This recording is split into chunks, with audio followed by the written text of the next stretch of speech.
The bell at Westbrook Middle rattled like a loose coin. Zara Coleman drew her hoodie tighter and slipped into homeroom 2B, hugging a sketchbook. Inside, a girl without hair stood on a cliff in soft graphite, facing an ocean of tiny triangles Zara called birds. When panic rose, she drew birds. When whispers got sharp, she drew cliffs, edges she could control. Ms. Whitcomb stood at the whiteboard with a marker she clicked like a metronome. She looked at certain kids as if they were smudges she hadn't planned for. "You're late," she said. "2 minutes," Zara answered. Nina bumped Zara's elbow and mouthed, "You okay?" Zara nodded. Under the hoodie, her scalp prickled where the crochet braids brushed the cotton. The braids, installed at their apartment kitchen table, were not decoration, they were armor over the tender proof of alopecia areata that had arrived when she was 10. Dermatologists, steroid creams, whispered prayers, still, the braids gave her courage to walk the halls. "Remove the hood," Ms. Whitcomb said. "School policy." Zara tugged it down slowly. For a breath, the room was quiet. Then someone in the back snorted. Another voice said, "So we can wear extensions now?" "They're not," Zara began. "Ms. Coleman," Ms. Whitcomb cut in, "we have rules. No attention-getting hair, and no hats or hoods to hide it." Nina's hand shot up. "Ma'am, Zara has a medical exemption. Guidance has the note." "We are not discussing private medical matters in class," Ms. Whitcomb said, smile turning tight. "If you have something to show me, bring it after the bell. For now, remove the accessory." "These are my braids," Zara said quietly. "They help me feel normal." "Normal?" Ms. Whitcomb's small laugh carried. "Nothing about this is normal." The word landed like a slap. Zara slid the hair tie free. The braids spilled over her shoulders. Ms. Whitcomb stepped closer, eyes sweeping Zara's head as if inspecting contraband. "I'll need you to come with me," she said. "Nurse's office. Can you call my mom?" Zara asked. "Or my dad?" "We'll address parents later," Ms. Whitcomb said. "Let's not make a scene." But the scene had already bloomed. Phones tilted behind backpacks. The room smelled of dry erase ink. Nina gathered her bag and whispered, "I'll come." "You'll stay," Ms. Whitcomb snapped. "Zara, now." The hallway turned footsteps into a drumbeat. In the nurse's office, a diffuser hissed lavender. A poster promised health with cartoon lungs. Nurse Halpern looked up, startled. "Is everything okay?" she asked. "Excessive and inappropriate hair," Ms. Whitcomb said, as if filing a report. "Policy infraction. We need to remove the extensions." "I have an exemption," Zara said. "Guidance counselor Mr. Porter has copies." Nurse Halpern frowned. "I don't see it in today's packet," she murmured. "Even if it existed," Ms. Whitcomb said, "this is about appropriateness. We set standards so all students can focus." "Please," Zara whispered. "Call my parents." "We don't have to escalate this," Ms. Whitcomb said. "We can resolve it quickly." She turned to the nurse.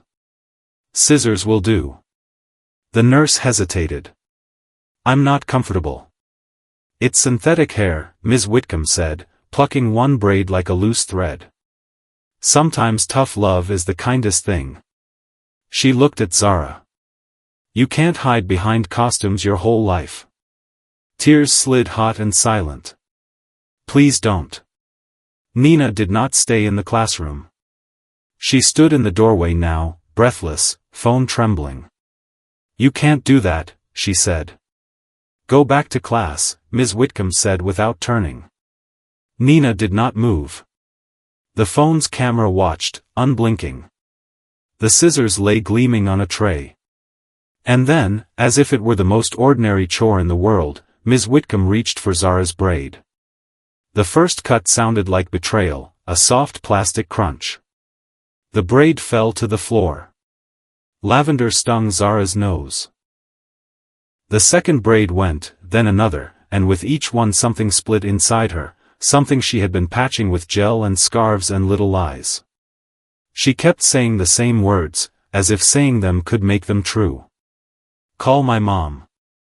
Please call my mom. No one did.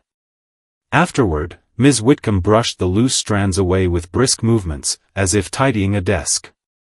There, she said, satisfaction blooming. Now we can all see you as you are. Zara's hands rose to the tender map of her scalp.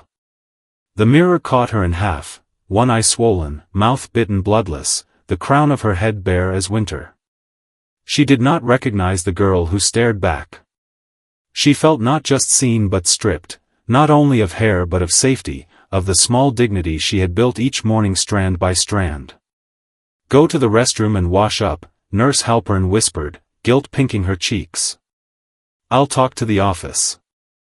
Zara walked there alone. She touched water to her eyelids and watched it tremble.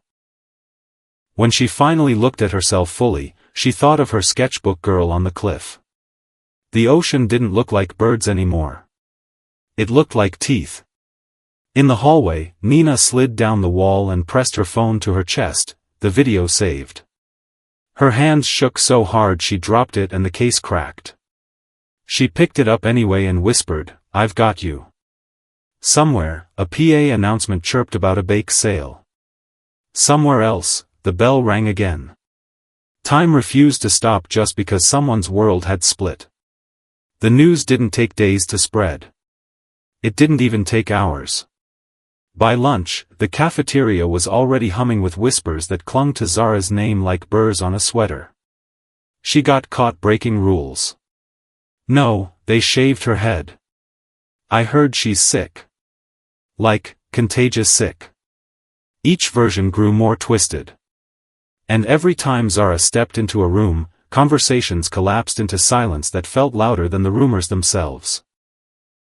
Zara sat with Nina at their usual table near the vending machines, but food tasted like chalk. Nina had her phone face down on the tray, eyes darting. It's going viral, she whispered. The video. I didn't mean for it to, someone shared it before I could stop them. Zara's stomach sank. Delete it. I tried. But it's out there. I think, maybe that's good. People need to see. Zara looked at the ceiling, blinking hard.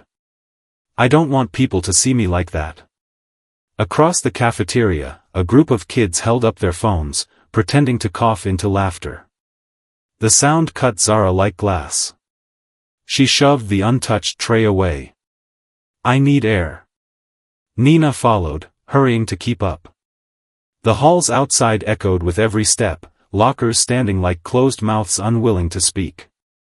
Your mom's gonna find out anyway, Nina said softly. Wouldn't you rather she hears from you? Zara hesitated. Her mother, Sergeant Denise Coleman, was on deployment overseas. Calls were precious, brief, scheduled like rations. The thought of her mother's steady voice was a comfort, but also a mirror of shame. She has enough to worry about, Zara murmured. But someone else already had found out. That evening, when Zara slipped into their apartment, her father was at the kitchen table with a laptop glowing blue against his tired face. Marcus Coleman had worked double shifts at the auto plant ever since Denise shipped out. He looked up, and his eyes went wide. Baby girl, he said, rising from his chair. What happened? Zara froze in the doorway. It's nothing. Marcus touched her head gently, fingers brushing the patchy scalp. His jaw tightened. Nothing? Who did this? She wanted to melt into the floor. Dad, please. The phone on the counter buzzed.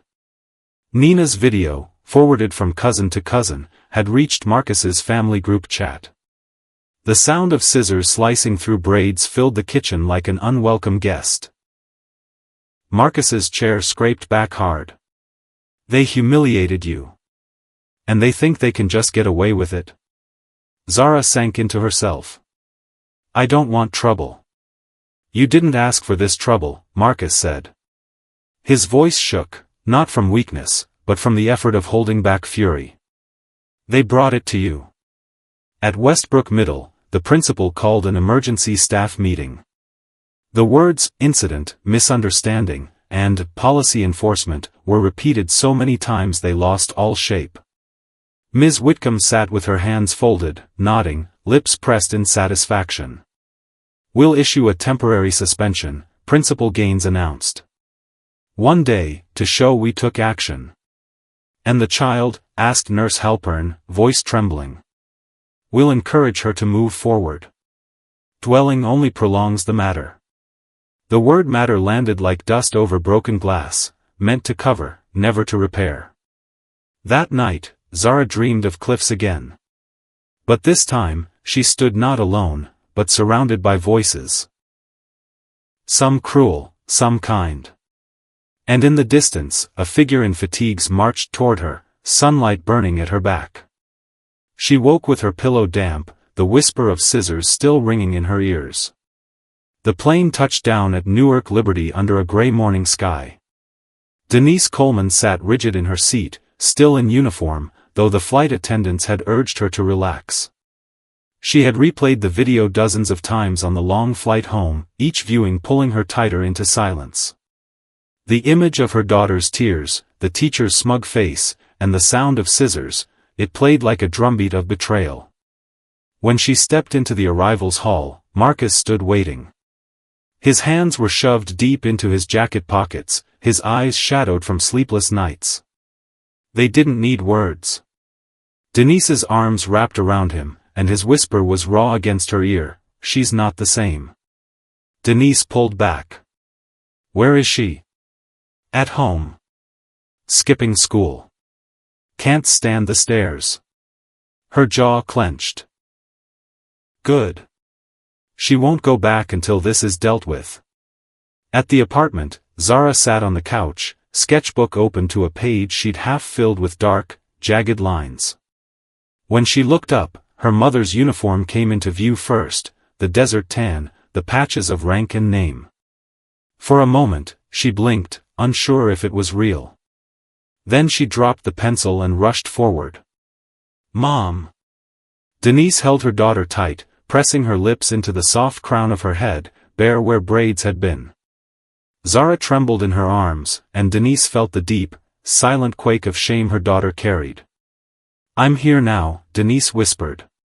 "Nobody is going to touch you again." Later, at the kitchen table, Marcus pulled out the suspension notice and laid it flat. Denise read it once, then again, each word sharper than the last. Policy violation.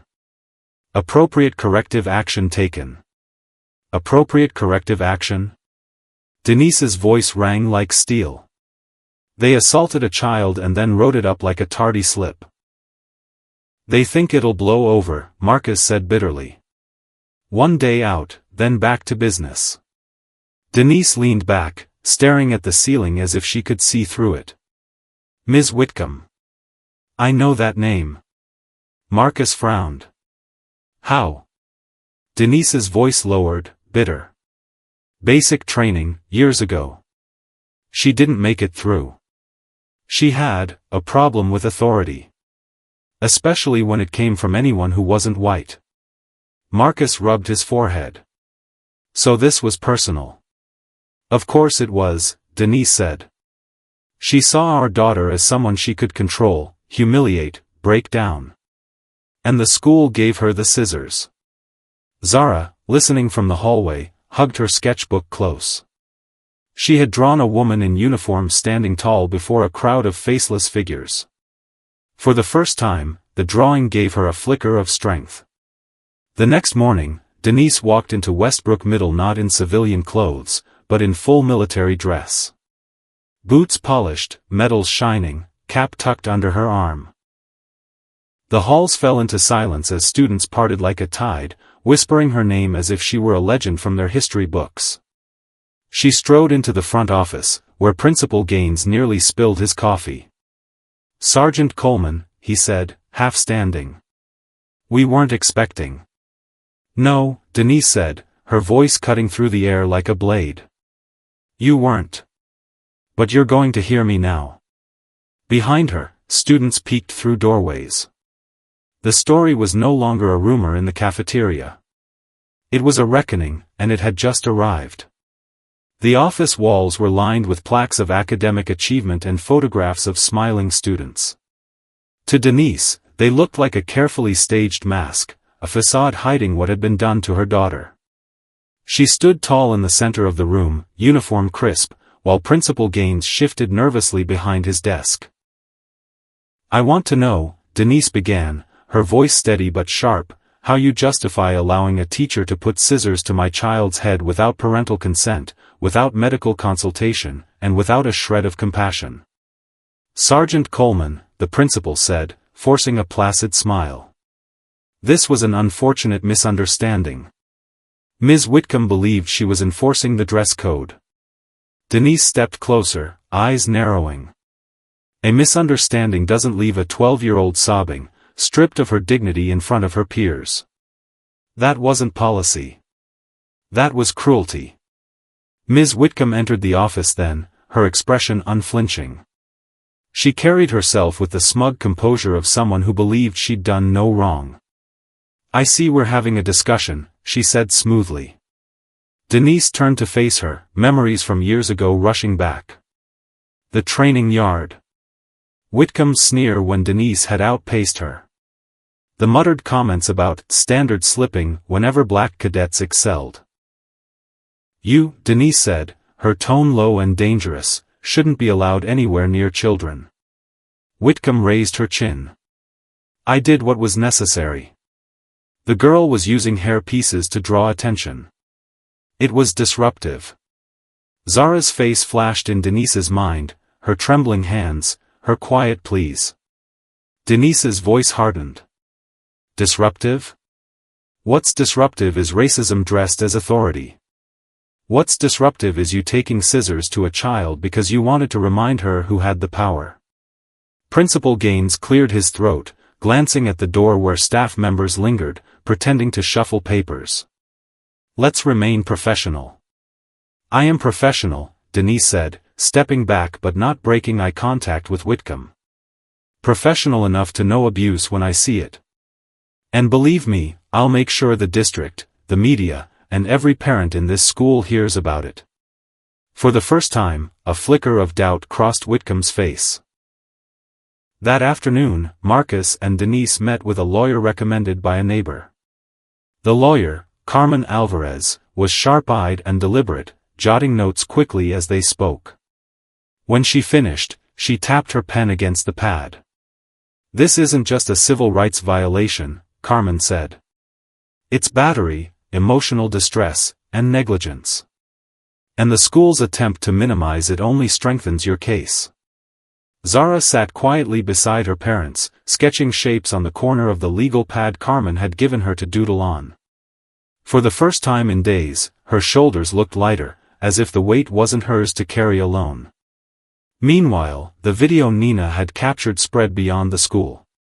Local news stations picked it up. Commentators debated whether the act was racially motivated. On social media, hashtags carrying Zara's name climbed the trending lists. Some voices accused the family of overreacting. But many more spoke out with anger and solidarity, sharing their own stories of humiliation and discrimination in schools.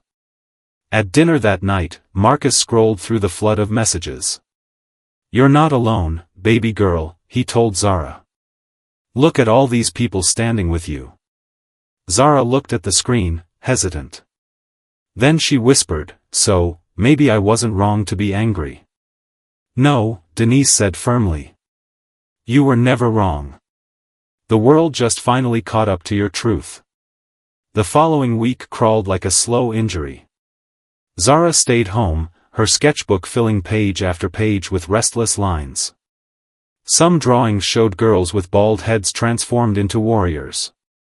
Others showed scissors, oversized and sharp, hovering like monsters above tiny figures. She rarely spoke, but when she did, her words carried the flat tone of someone older than 12. Denise hovered close, careful not to smother her daughter. Every morning before work meetings with Carmen the lawyer, she sat at the edge of Zara's bed and asked, "Do you want to talk today?" And every morning, Zara shook her head. Silence had become her refuge. Marcus coped differently. He ranted. To co-workers, to friends at church, to anyone who would listen. "They cut my daughter's hair without consent. How would you feel if that was your child?" His words struck fire in some and discomfort in others. A few tried to downplay it. Maybe it wasn't about race, maybe the teacher just went too far. Marcus's voice always rose at that. "If she were blonde with ringlets, you think they'd touch a single strand? Don't tell me it wasn't about race."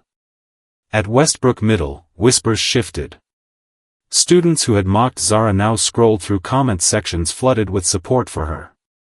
Some felt guilty, though they didn't say it out loud.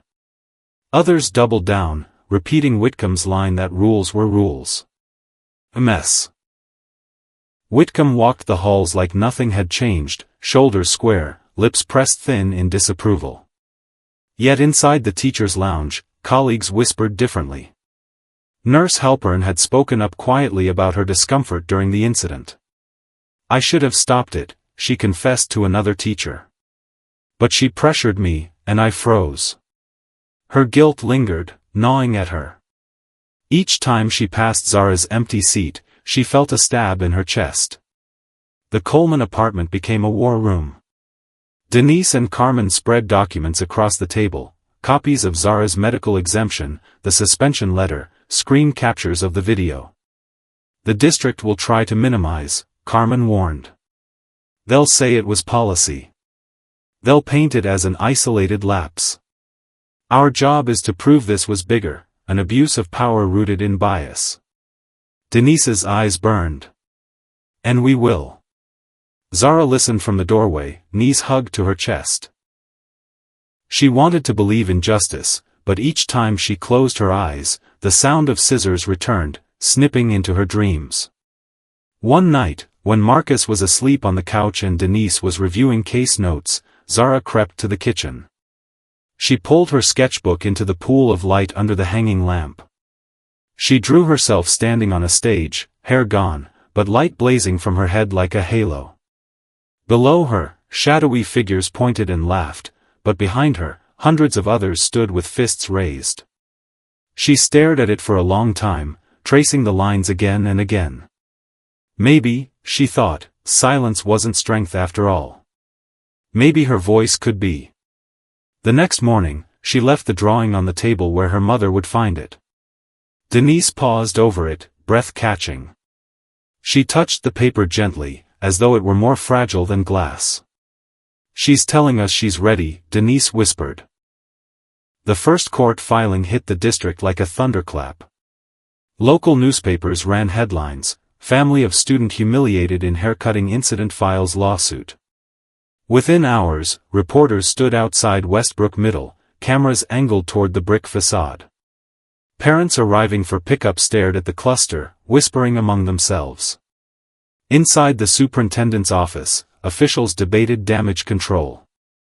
"We'll issue a statement," one board member said. "We regret the incident, we're committed to diversity, training sessions, the usual." Another shook his head. "The video is everywhere. Regret won't cut it." Ms. Whitcomb, seated stiffly at the end of the table, spoke up. "I was enforcing school standards. This has been twisted out of proportion." But the room was silent. No one rushed to back her this time. At home, Zara curled on the couch while the evening news replayed her story. Denise muted the TV. "You don't have to watch this," she said. "I want to," Zara answered. Her voice was small, but it carried something new, resolve. "If people are going to talk about me, I should hear it." Nina visited after dinner, clutching her phone. She looked nervous, but determined. They want to interview us." A reporter from Channel 9. "I told them I won't say anything unless you're okay with it." Zara hesitated. "What would I even say?" That what they did was wrong, Nina said firmly. That you're not just a clip on a screen. You're a person. Denise squeezed her daughter's hand. You don't have to do this unless you're ready. But if you choose to speak, people will listen. Zara thought about her sketch of the stage, the halo of light from her head. For the first time, the idea of being seen didn't terrify her. Maybe I want them to hear me. 2 days later, the living room transformed into a makeshift studio. Cameras, lights, a microphone clipped to Zara's hoodie. She sat between her parents, palms sweaty. The reporter, kind-eyed and gentle, asked, Zara, can you tell us what happened in your own words? Her throat tightened, but she forced the words out. I was told I was breaking rules. I said I had a medical reason. They didn't believe me. They cut my hair anyway. And I kept asking for my parents, but nobody called them. The room fell into stillness. Even the crew seemed to hold their breath.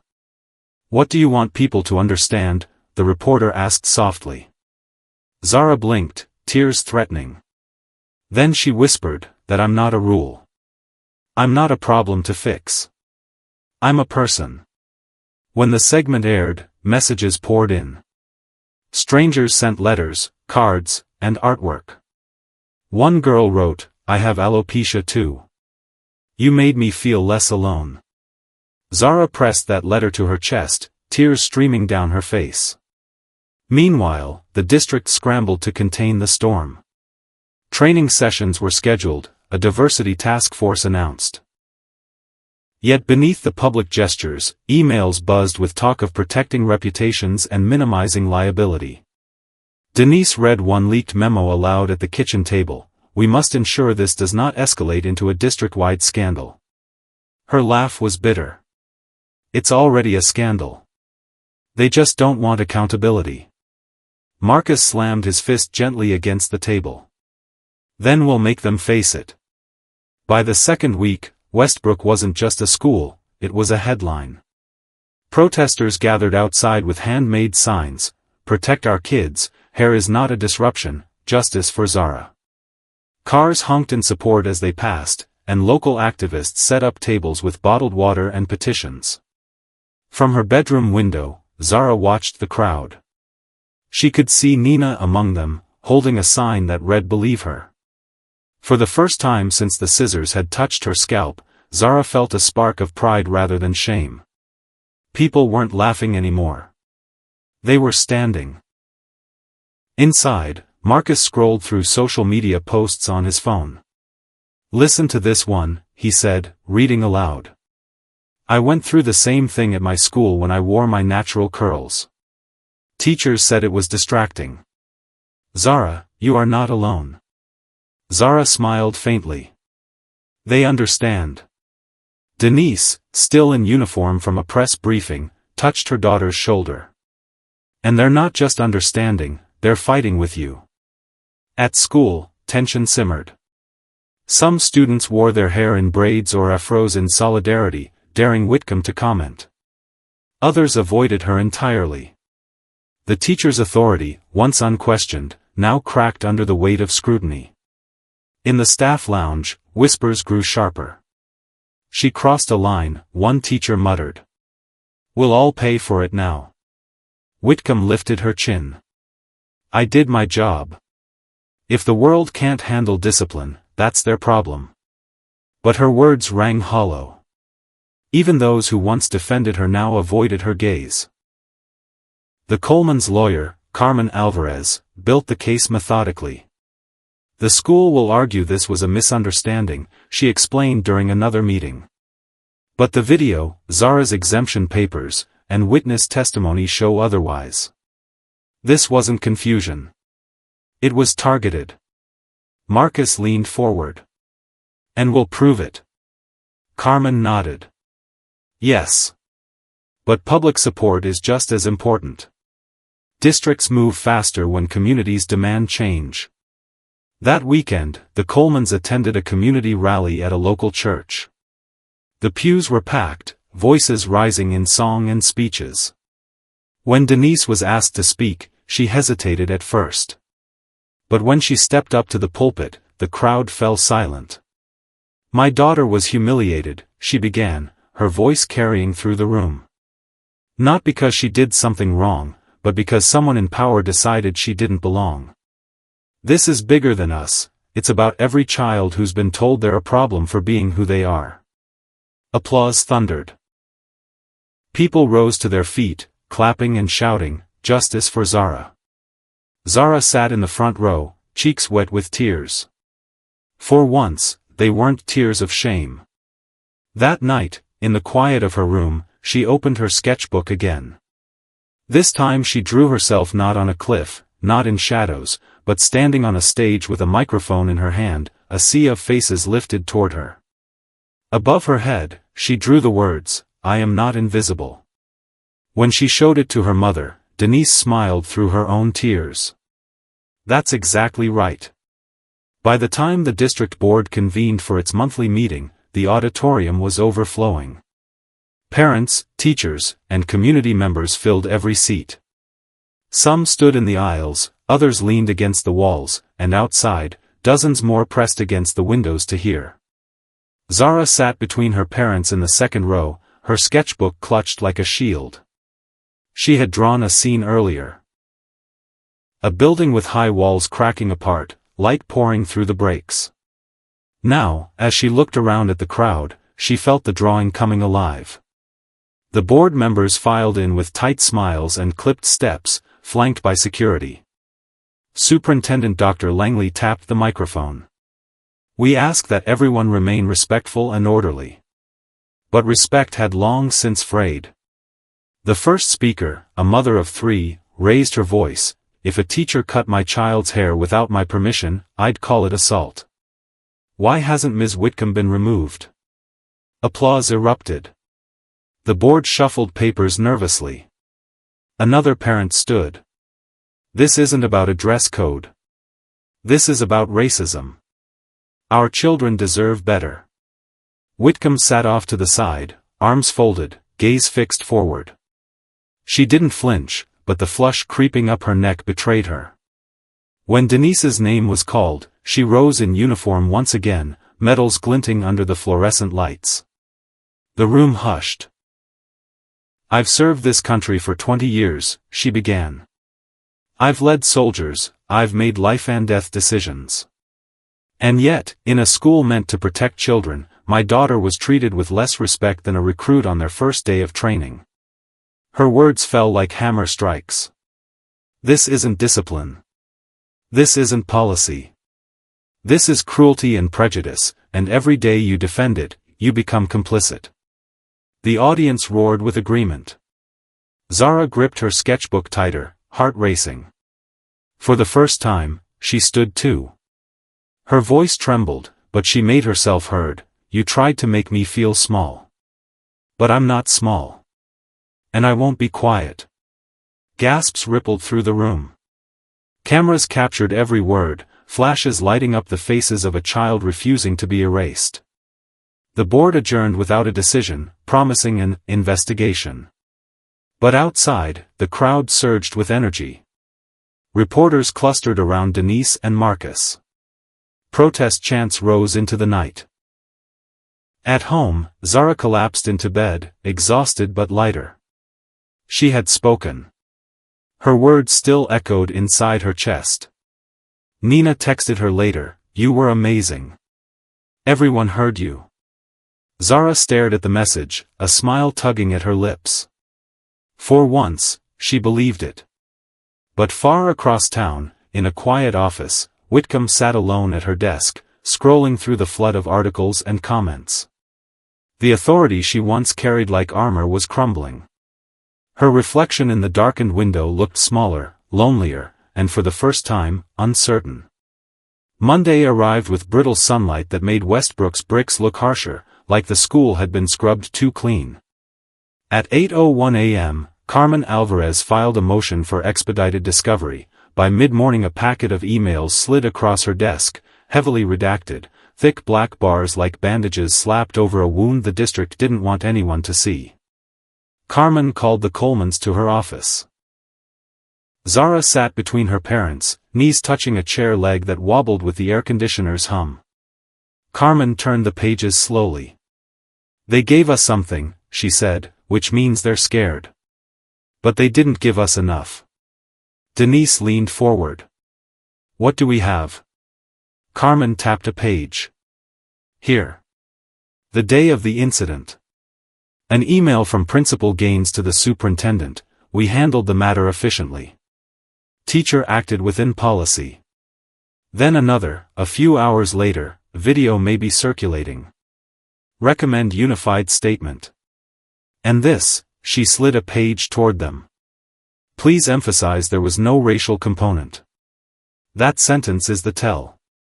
The fact that they had to say it means they knew everyone would see it. Marcus exhaled through his nose, slow and dangerous. They weren't thinking about our child. They were thinking about optics. Zara stared at the black bars. They reminded her of the chunks missing from her hair, the bald crescent at the crown of her head. Paper shields, she murmured. They think this will protect them. Carmen nodded. For now. But we'll depose key staff, the nurse, the guidance counselor, students who were present. I want to hear, on record, why a 12-year-old asked for her parents and no one listened. Nina's name showed on the witness list. Zara's chest tightened with a mix of gratitude and guilt. After the meeting, she texted, they might ask you questions. Are you okay? Nina replied, I was there. I'll tell the truth. That afternoon, Denise suggested a walk. The sky had the pale look of early spring. They passed a small community art studio with paper butterflies taped to the window. A sign read, Free Open Studio, all ages. Denise tilted her head. Want to go in? Zara hesitated, then nodded. Inside, the air smelled like tempera and soap. Kids hunched over tables, painting sunsets and superheroes. A volunteer with cobalt-streaked hands smiled. Pick anything, she said. Make a mess. Zara chose charcoal and a sheet of thick paper. For weeks she had drawn cliffs and scissors and stage lights, now, a different image rose. She sketched a pair of hands cupped around a small seed. Above it, raindrops fell. Beneath, roots threaded into the earth like veins. The seed split, not in destruction, but in becoming. Denise watched without speaking. Only when Zara leaned back did she say, quietly, that's beautiful. Zara shrugged, embarrassed by the softness in her mother's voice. It's just a drawing. It's a sentence your body wrote when words were heavy, Denise said. And it's clear as any testimony. At school, lines continued to harden. Some students wore braids in open defiance, some teachers praised their bravery in whispers. Others kept their heads down.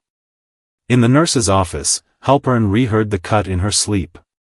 She had typed and deleted an email to the Colemans a dozen times.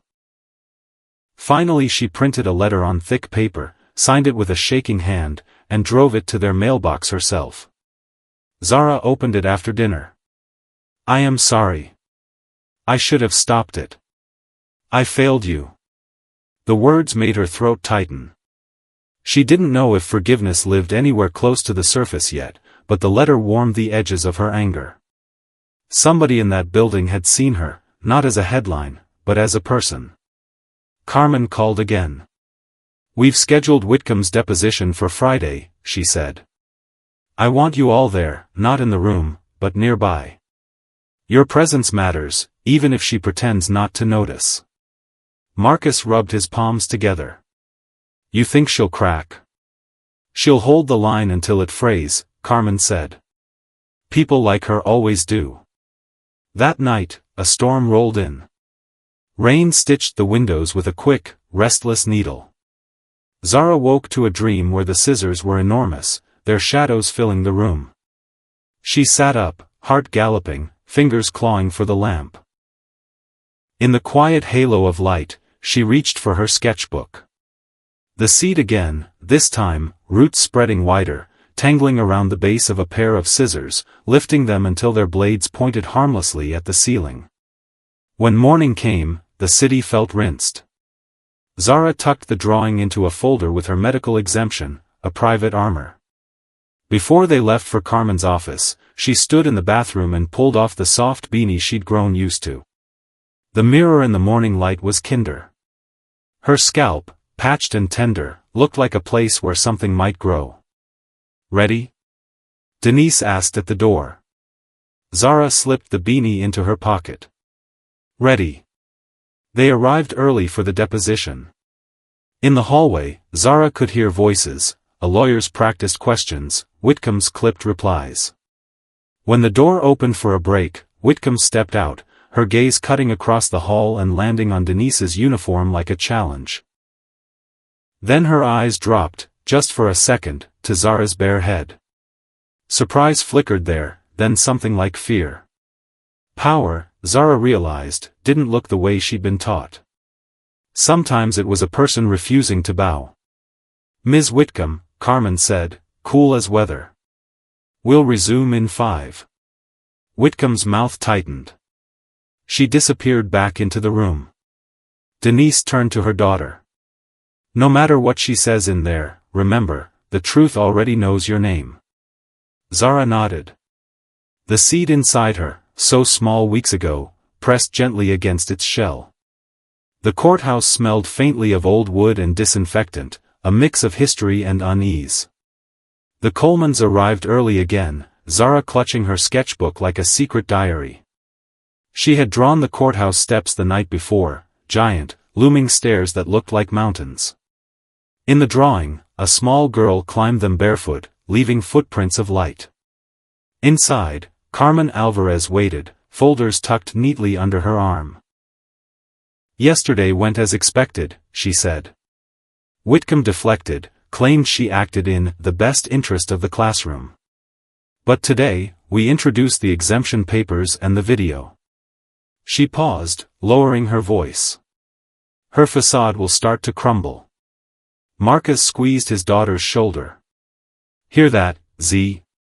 They can't hide behind lies forever." Zara nodded, though her stomach twisted. She wanted justice, but the thought of sitting in this building, knowing Whitcomb was only a wall away, made her feel smaller than she wanted to admit.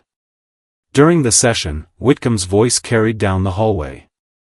Though Zara wasn't allowed inside, she could hear pieces of it, sharp and clipped.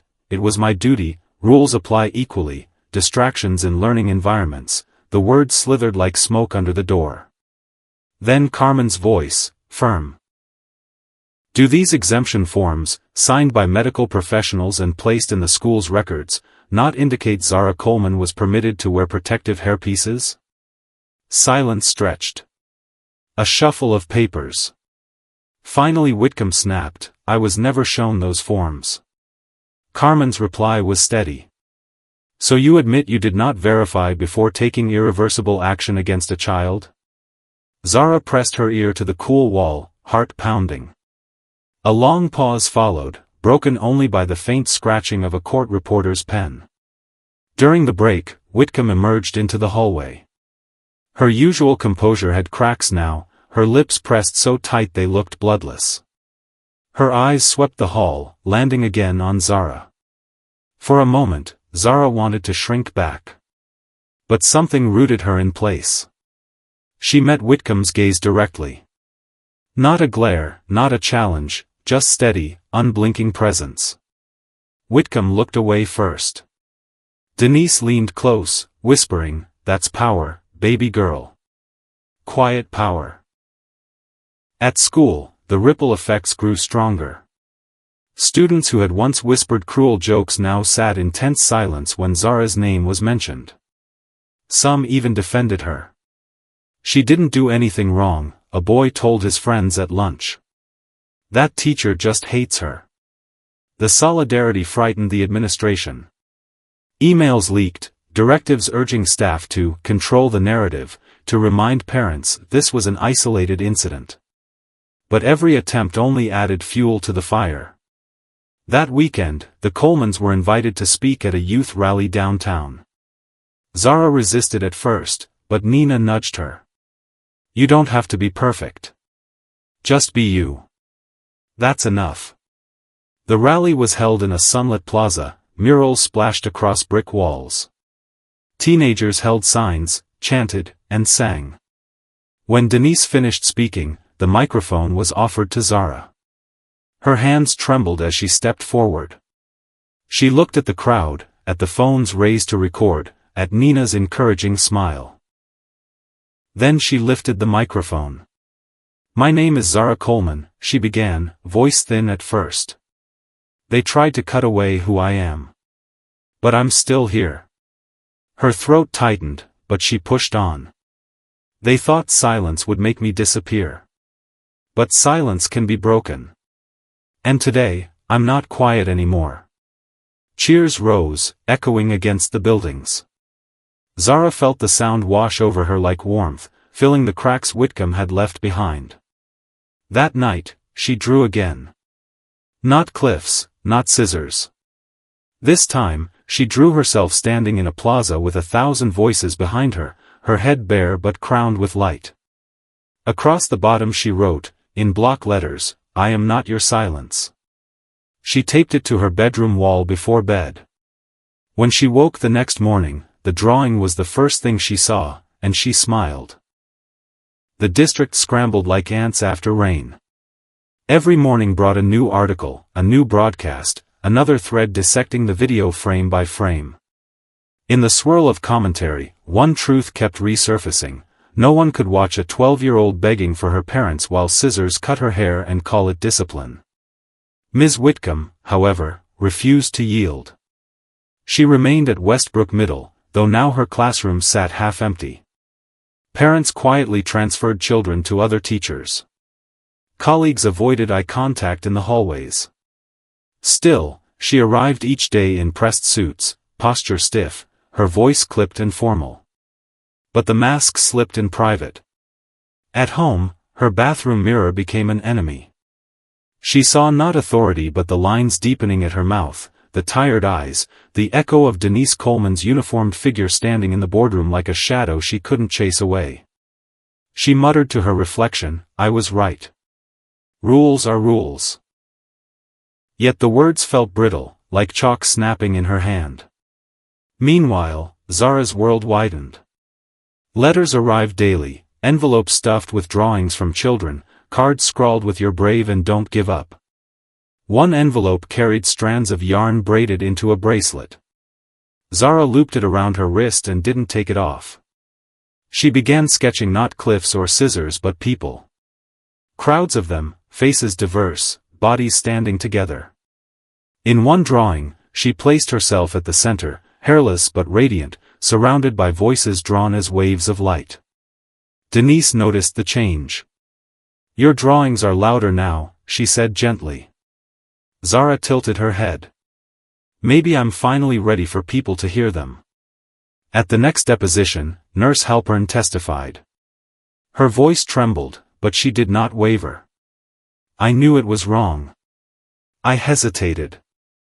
I regret that deeply. She admitted Whitcomb had pressured her, insisted the braids were a violation, dismissed Zara's pleas. Carmen leaned forward. Did Ms. Coleman have a right to keep her protective hairpieces, based on medical exemption? Yes, Halpern whispered, eyes glistening. Absolutely. Those two words cracked something larger than any policy manual. The district's lawyers grew sharper, trying to frame the incident as a misunderstanding. But each new defense only highlighted the cruelty. When they argued that Whitcomb had acted in the child's educational interest, Marcus slammed his hand against the table. Educational interest? She cut my daughter's dignity. What lesson does that teach? Outside the legal chambers, protests grew. Local artists painted murals of Zara. One showed her holding a pencil like a torch, braids transforming into roots of a tree. Students staged a walkout, chanting her name. Zara watched the footage on Nina's phone, her cheeks hot. That's me, she whispered, half in awe, half in disbelief. Nina nudged her shoulder. That's all of us, Z. You just lit the match. But Whitcomb wasn't finished. One night, she gave an interview to a sympathetic radio host, painting herself as the victim of a witch hunt. I was enforcing school rules. Parents are exploiting this for attention, she said coldly. The next morning, the backlash was swift. Commenters tore apart her words, calling them callous, blind, racist. The more she defended herself, the deeper she dug her hole. Zara read the transcripts, unsettled. She still thinks she did nothing wrong. Denise pulled her close. That's her mask, sweetheart. Some people would rather suffocate behind a mask than admit they hurt someone. But masks crack. Truth always finds air. Zara traced the bracelet on her wrist. She wanted to believe that. Deep inside, she felt the seed she had drawn in charcoal weeks ago pushing higher toward light. The courthouse lobby buzzed like a hive on the morning of the preliminary hearing. Journalists crowded the marble floor, their cameras flashing, microphones thrust forward for sound bites. Protesters pressed against the barricades outside, chanting Zara's name, holding signs painted in bold strokes, "Our children deserve better, justice has no age."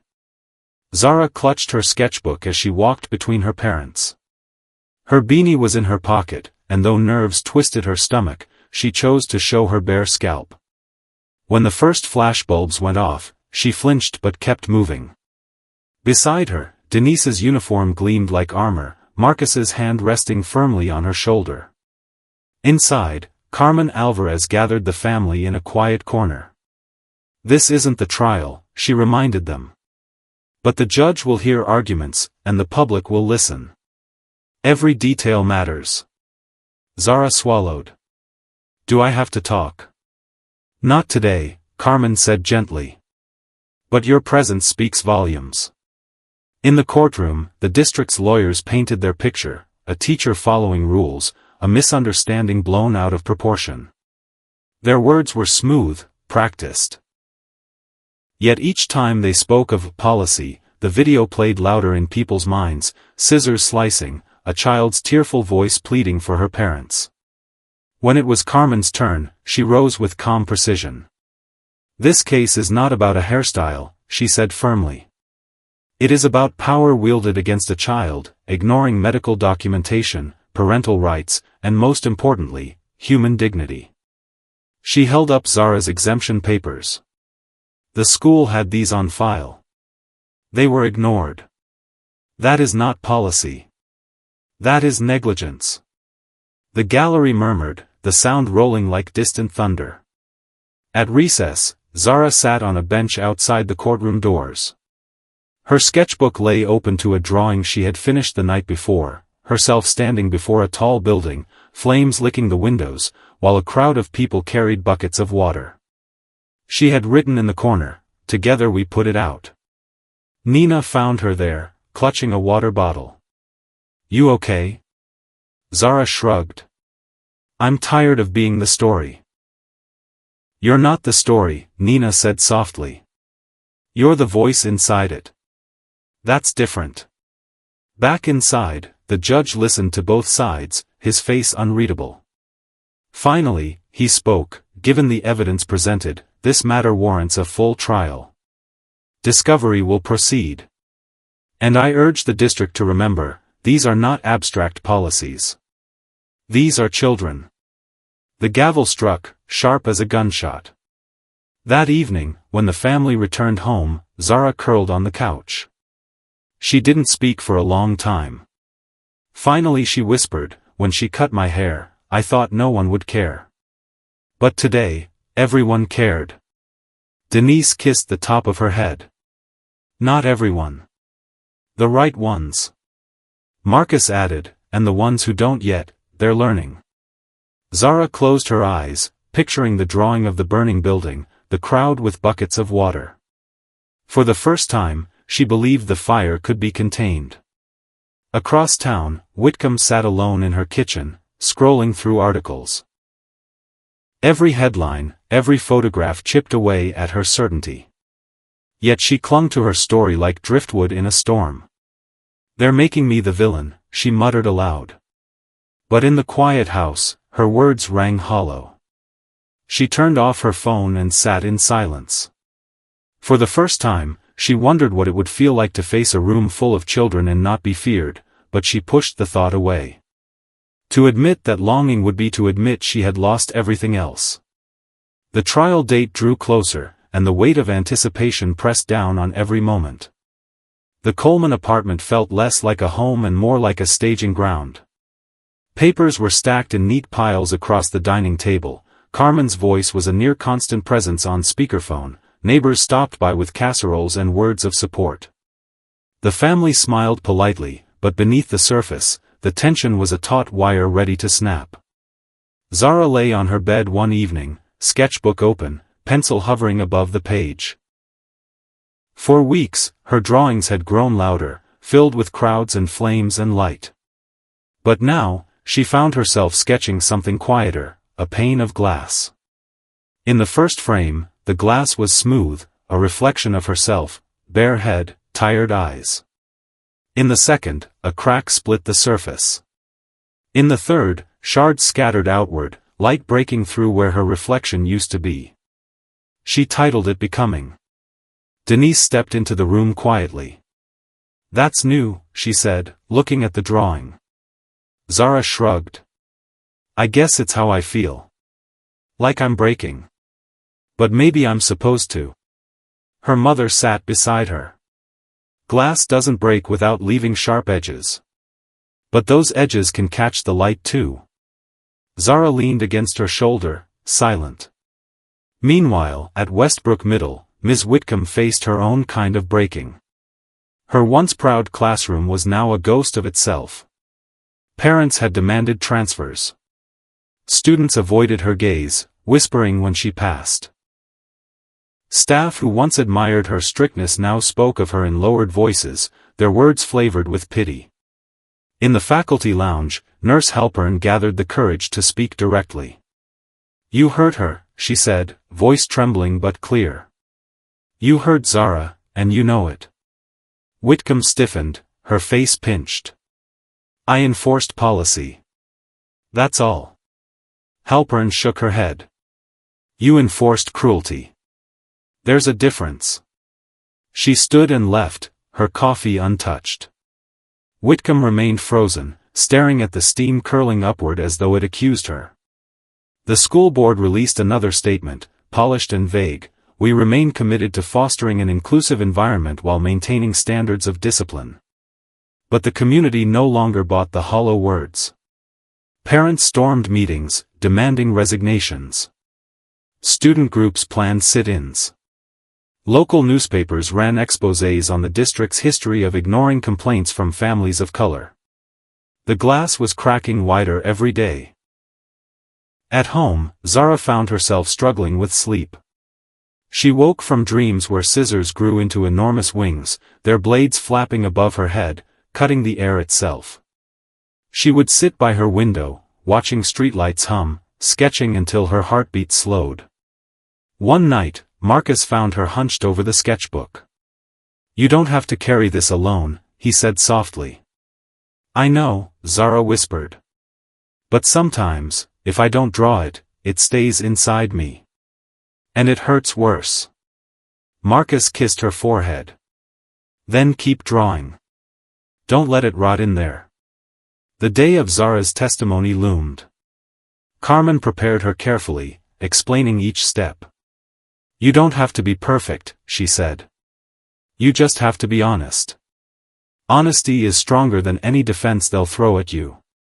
Zara listened, twisting the yarn bracelet on her wrist. "What if I cry?" "Then you cry," Carmen said gently. "And they'll see the truth in your tears." On the morning of the testimony, the courthouse buzzed louder than ever. Protesters chanted outside, but inside, the air was hushed and heavy. When Zara was called forward, her knees shook, but she walked steadily. She sat at the witness stand, sketchbook clutched to her chest like armor. The lawyer asked gently, "Can you tell us what happened that day?" Zara's throat tightened, but she forced the words out. She told me I was breaking rules. I told her I had a medical reason. She didn't believe me. She cut my braids off while I begged for my parents. Her voice broke, but she kept going. It wasn't about rules. It was about making me feel small. Like I didn't belong. The courtroom was silent, every ear bent to her trembling voice. When the district's lawyer tried to challenge her, asking if maybe she had misunderstood the teacher's intentions, Zara raised her chin. I didn't misunderstand. I was there. I remember every sound. Every cut. You don't forget something like that. The room shifted. Even the judge leaned forward slightly, eyes somber. That night, Zara didn't dream of scissors. She dreamed of glass shattering, light pouring through, and her own reflection stepping free from the shards. For the first time in months, she woke smiling. The trial pressed forward like a storm cloud that refused to move, heavy and unpredictable. Each day brought fresh testimony, new evidence, and whispers that rippled through the courthouse corridors. Reporters jostled for position outside, their cameras blinking like impatient eyes. Inside the Coleman apartment, Zara felt the tension most at night. Her parents tried to keep their conversations quiet, but walls in a small home don't hold secrets. She heard Marcus pacing the living room, heard Denise's low, clipped voice rehearsing responses, and sometimes heard them both fall silent, as if words had given out. Zara retreated to her sketchbook. Her latest drawing showed a courthouse as a hollow cage. Inside, a small bird perched with wings pressed tight to its body. In the next frame, the bars bent outward, and the bird leapt free. She shaded the wings darker, stronger, until they filled the page. When she showed it to Nina at school, Nina whispered, "That's you, Z. You're the bird." "I don't feel free yet," Zara admitted. "Maybe not," Nina said, "but you're already bending the bars." In court, testimonies struck like hammer blows. Students admitted they had heard Zara's pleas for her parents. A guidance counselor confessed that exemption forms were filed but never forwarded to Whitcomb. Every word chipped away at the district's defenses. Carmen Alvarez pieced the puzzle together with deliberate precision. "The system did not fail by accident," she said in closing arguments one afternoon. "It failed because individuals chose to ignore the humanity of a child. It failed because convenience and bias outweighed compassion." Whitcomb sat rigid at the defense table, eyes burning holes into her notes. Yet the mask she wore no longer looked like armor.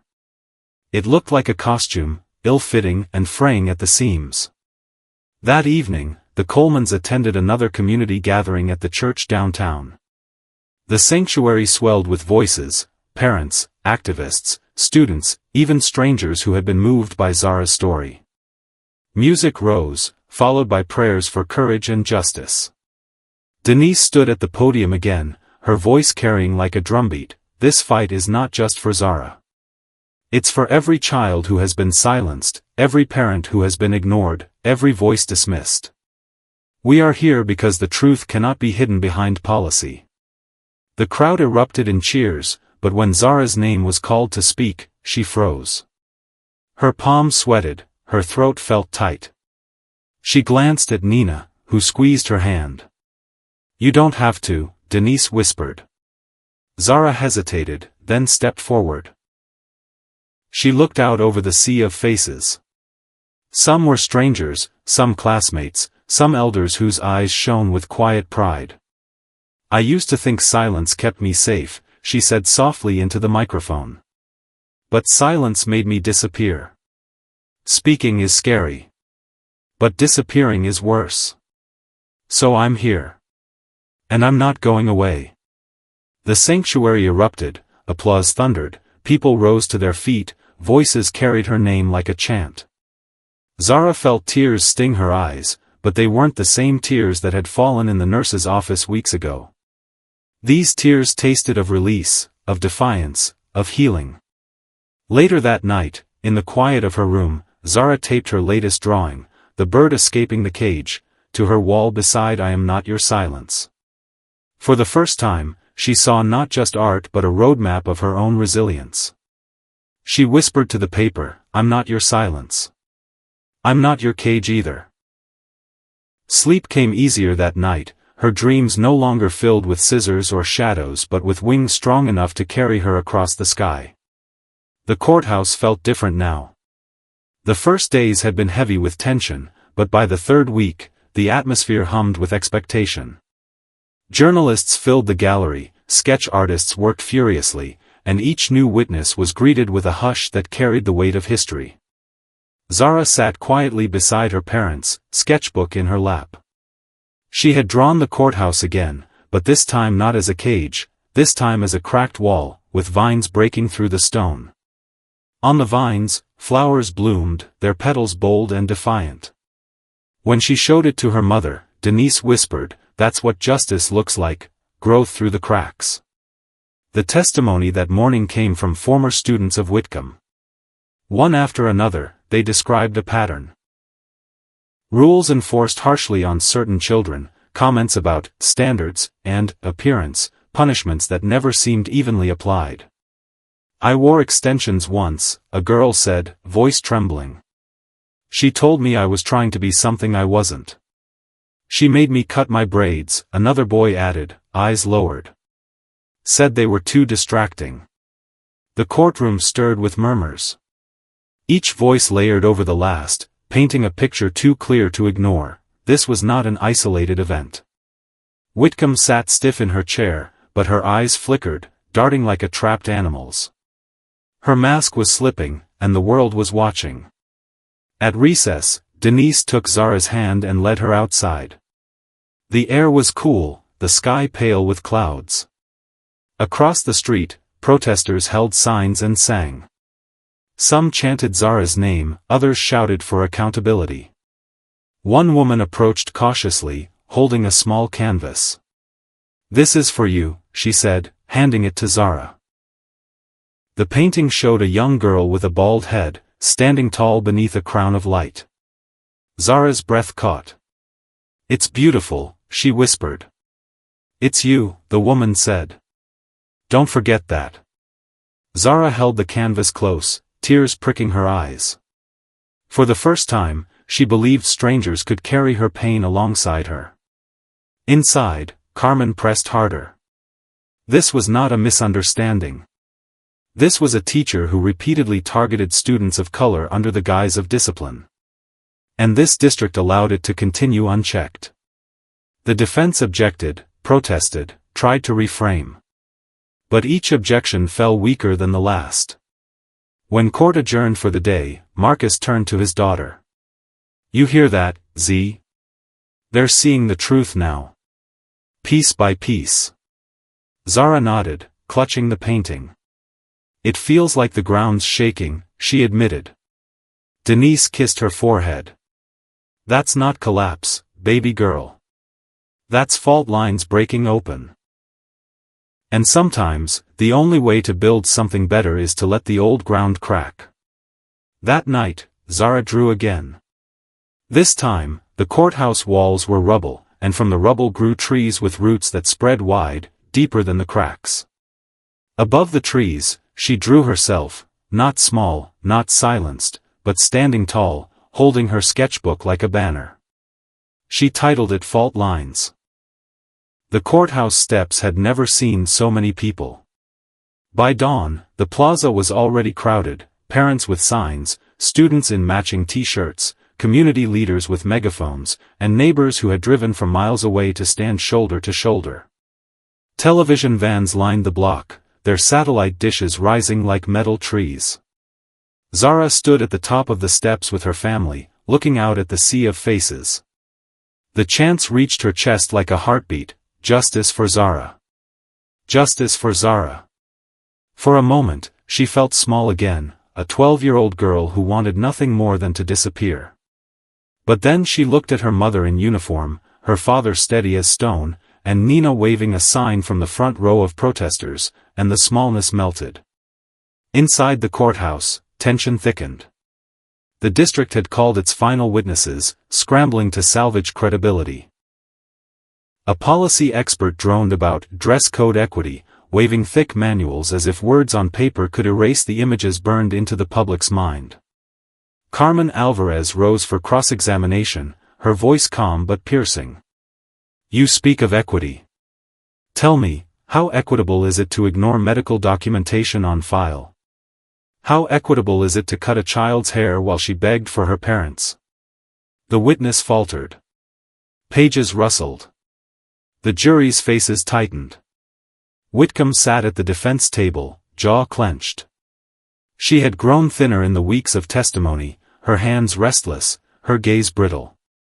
For the first time, she looked not like an authority figure but like someone cornered by her own shadow. During recess, Zara walked the hallway with Nina. Everyone's looking at me, she whispered. They're not just looking, Nina replied. They're following. You showed them how.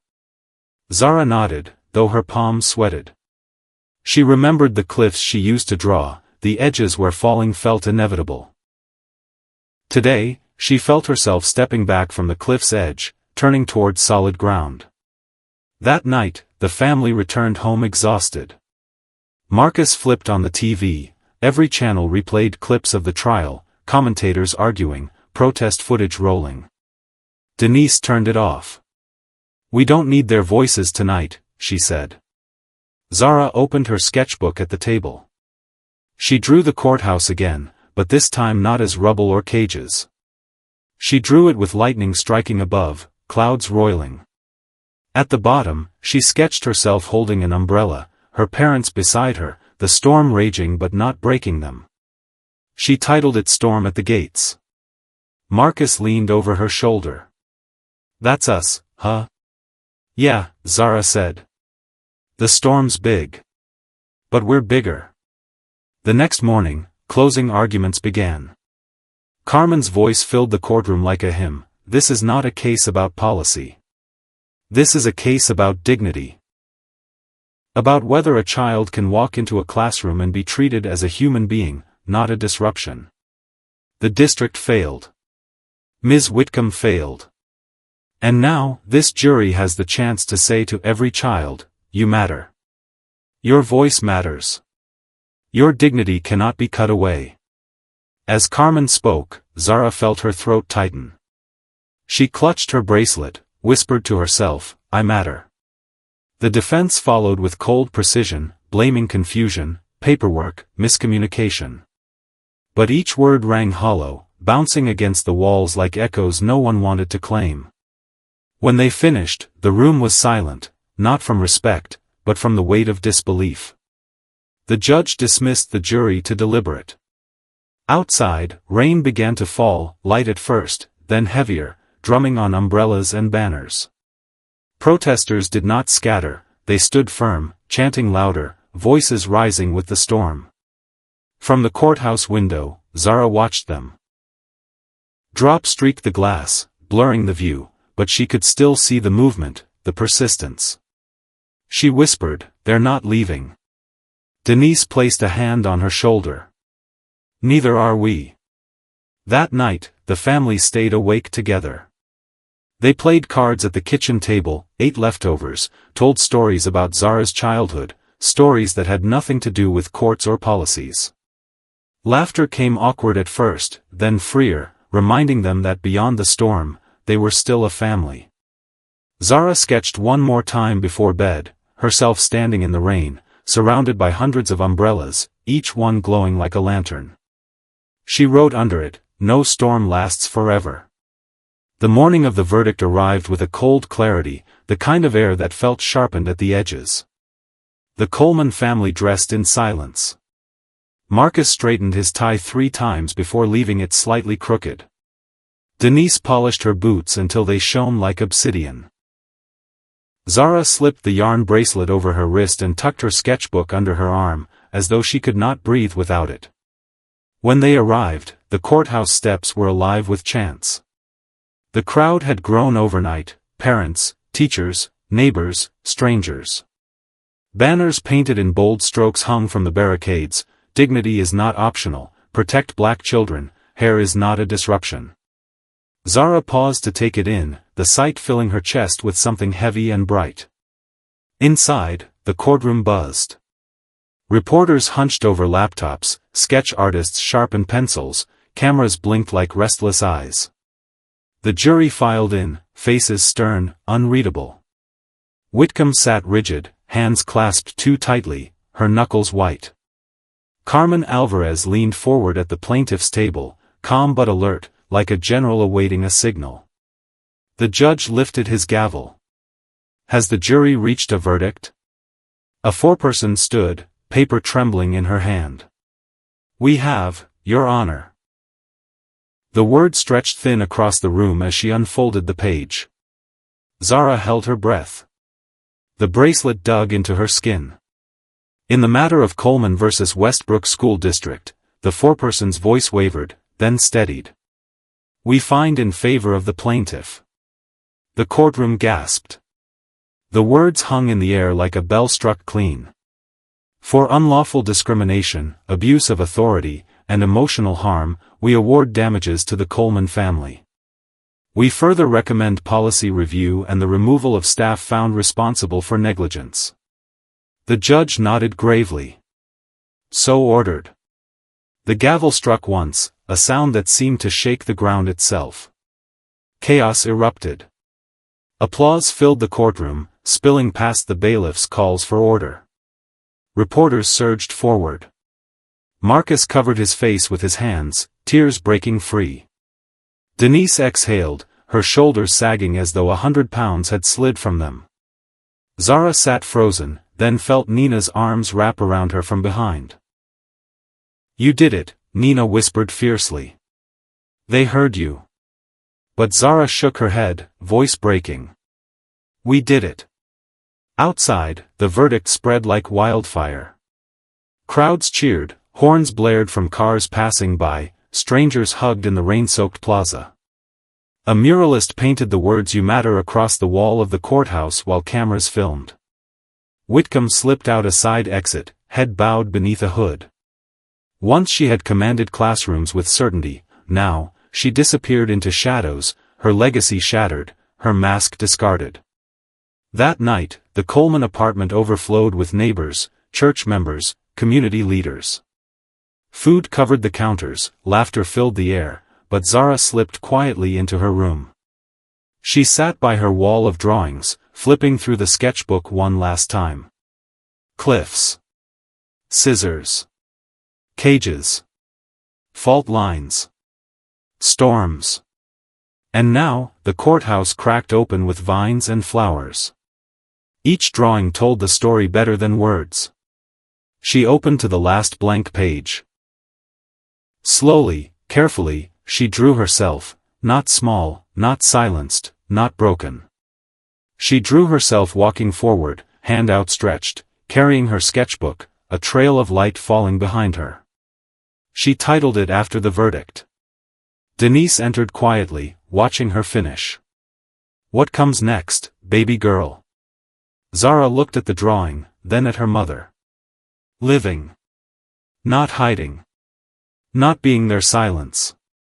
Her mother kissed her forehead. That's the real victory. Zara leaned against her, whispering, the verdict isn't the end. It's the shadow before the dawn.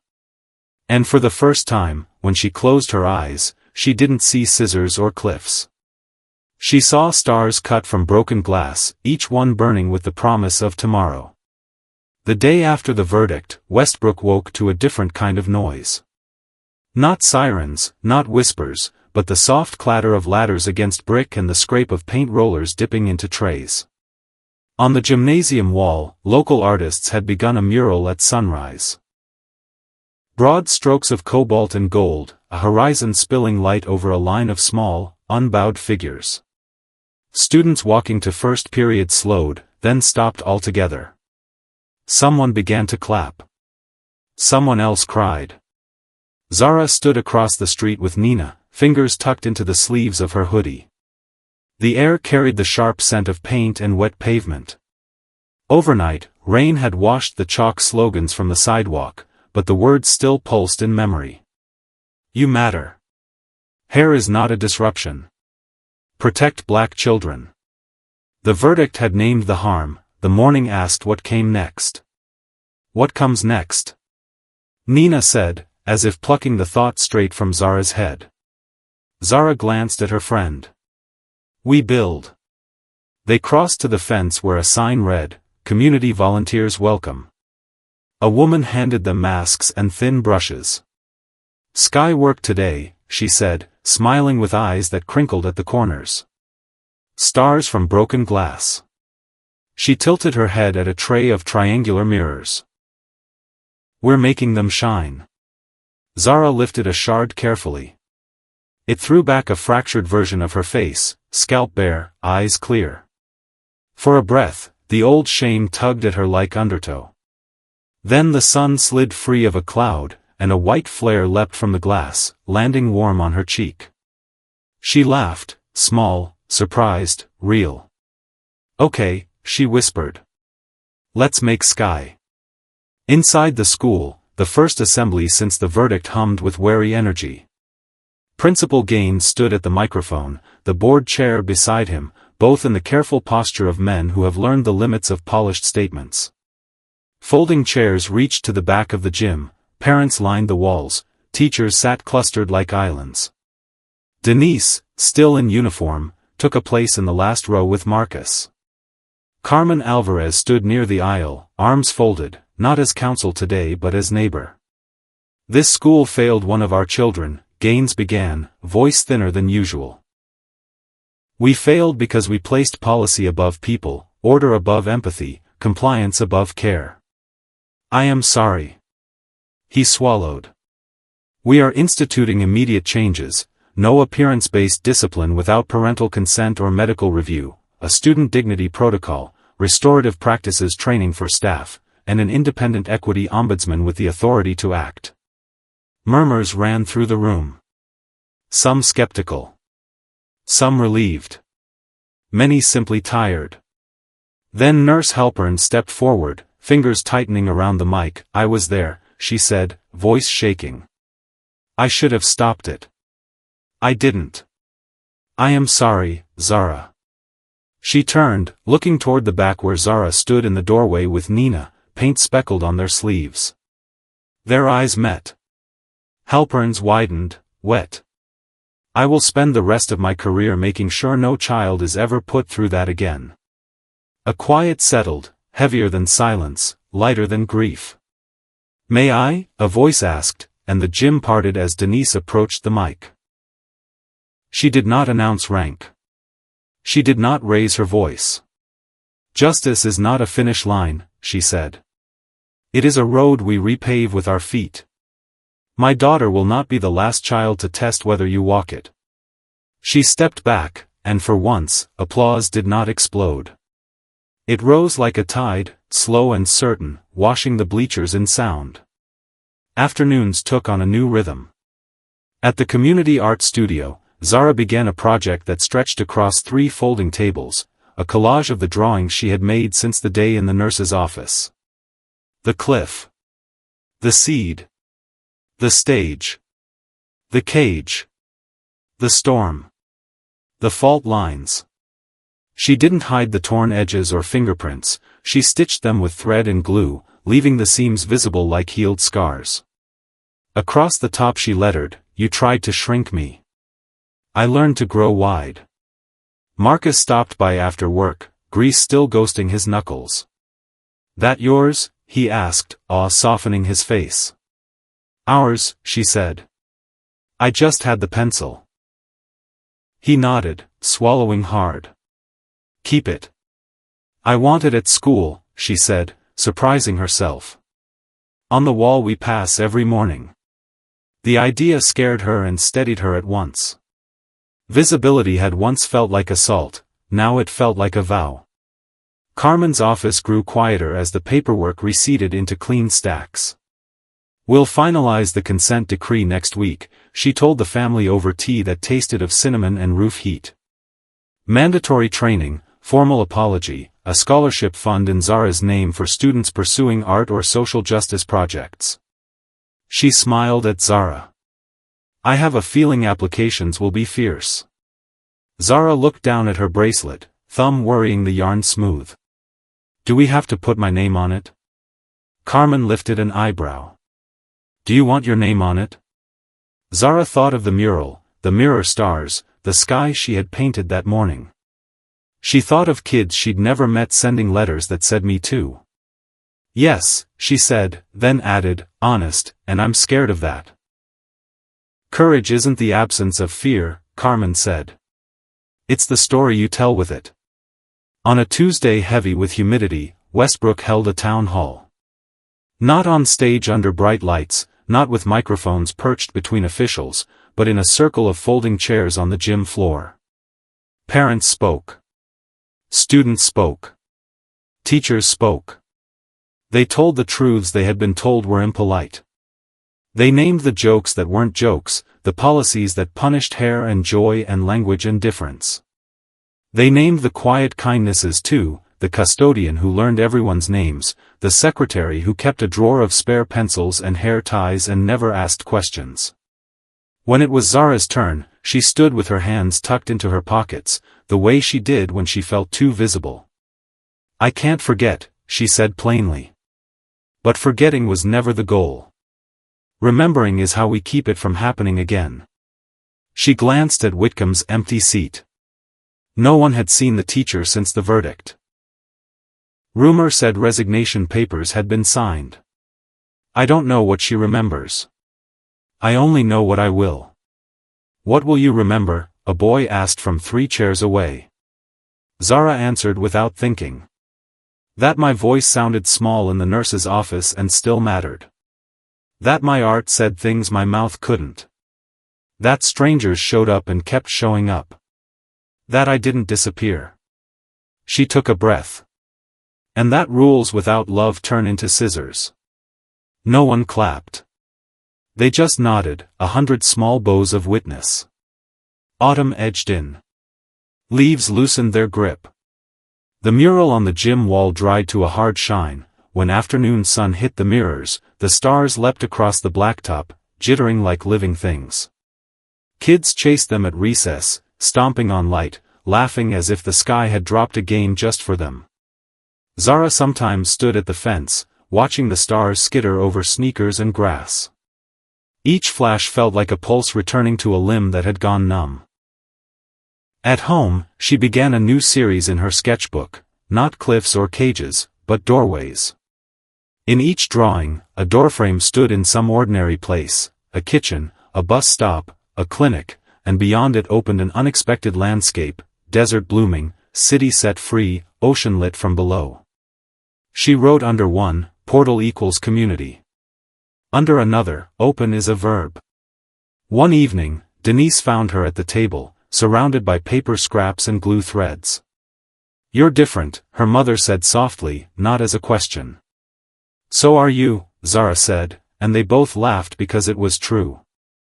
The fight had scraped them raw and made them tender in new places. Denise held grief differently now, less as a weight, more as a story she was willing to tell.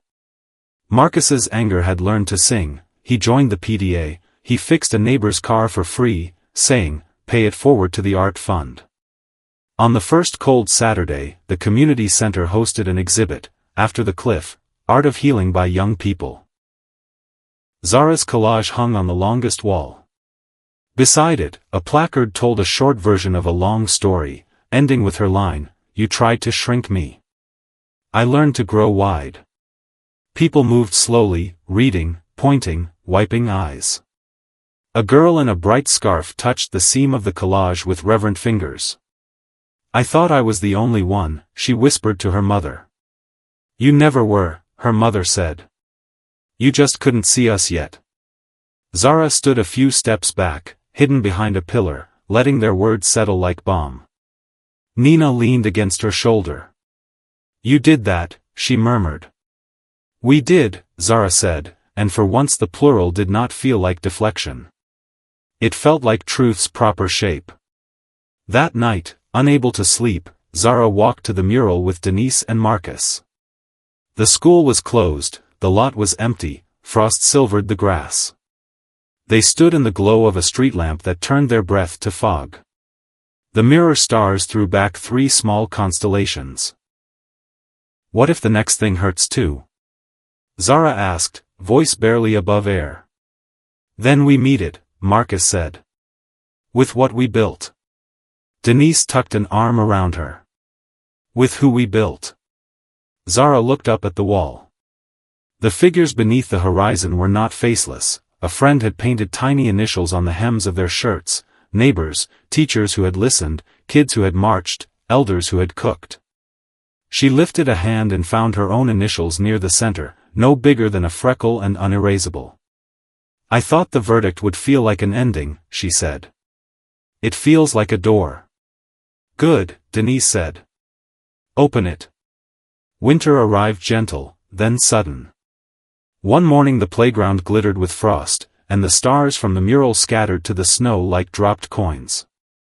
Zara drew in gloves, leaving pencil dents in the paper.